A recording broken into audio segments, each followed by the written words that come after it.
quando a gente trata sobre conceitos básicos,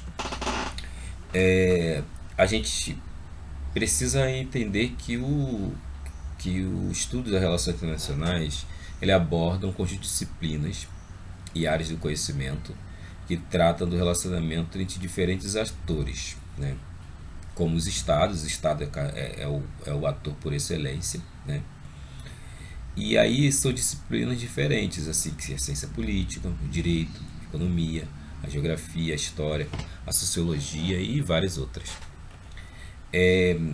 Isso acabou influenciando de uma certa forma o desenvolvimento das relações internacionais, voltado desde os estudos que vêm da antiguidade clássica.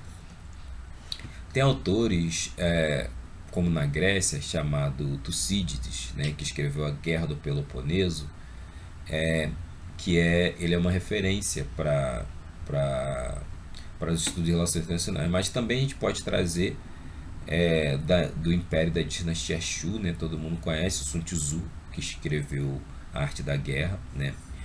E também um que é pouco conhecido aqui no Ocidente, mas é bastante na Índia e na China, chamado Kautilya, né? Que foi durante o Império Maurya, né?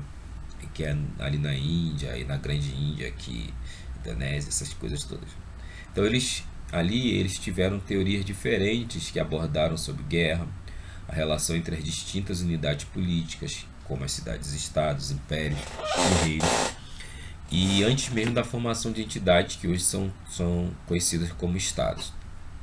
Então isso pode levar a gente a ter uma grande reflexão que as relações internacionais atravessaram diferentes contextos históricos, que aí passa desde a consolidação do Estado moderno, do sistema internacional dos Estados soberanos, e sobretudo da paz de Westfália, né, que aconteceu em 1648, né, portanto lá no século XVII, e pelo desenvolvimento de diversos campos das ciências sociais. Depois a gente vai falar um pouco mais sobre a paz de Westfália, que foi ela ocorreu como desfecho da Guerra dos 30 anos, né, que aconteceu na Westfália, fica ali naquela região ali germânica, né, na Alemanha. E apesar dessas origens que são remotas, isso acabou influenciando uma análise moderna das relações internacionais,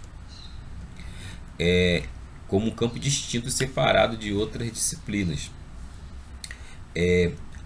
A disciplina de relações internacionais em si, ela teve origem após a Primeira Guerra Mundial, em 1918, quando terminou, né? Durou de 1914 a 1918.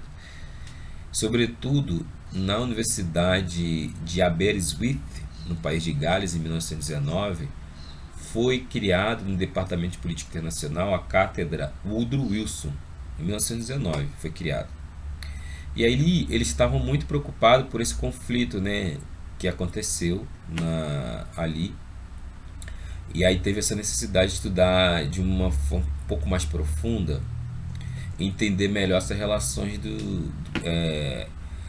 dos estados de forma melhor. Assim, o que aconteceu que levou à guerra, né? Então, a partir desse tipo de marco, as relações internacionais começaram a ser tratadas como um campo específico do conhecimento, com a natureza multidisciplinar, mas com conceitos e teorias próprias voltadas a compreender o sistema internacional e as relações entre diferentes atores nesse espaço. O Estado ele é considerado como a unidade básica do estudo das relações internacionais, em suas vertentes clássicas, né? E isso é uma premissa, mas a análise mais recente tem questionado isso, né? A definição de Estado ele acaba não sendo tão consensual quanto parece. Vincular a definição de novo Estado ao reconhecimento pelos demais, por exemplo, significaria na prática uma submissão da soberania estatal ao jugo de uma soberania alheia, né? Então alguém tem que definir quem é o Estado. Então você está meio que subjugando a sua própria soberania.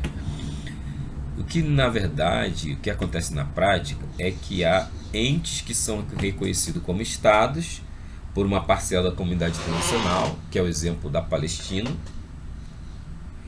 E aí isso não deixa de arcar com os direitos e devidos, os direitos e deveres trazidos pela essa condição de estatalidade, né?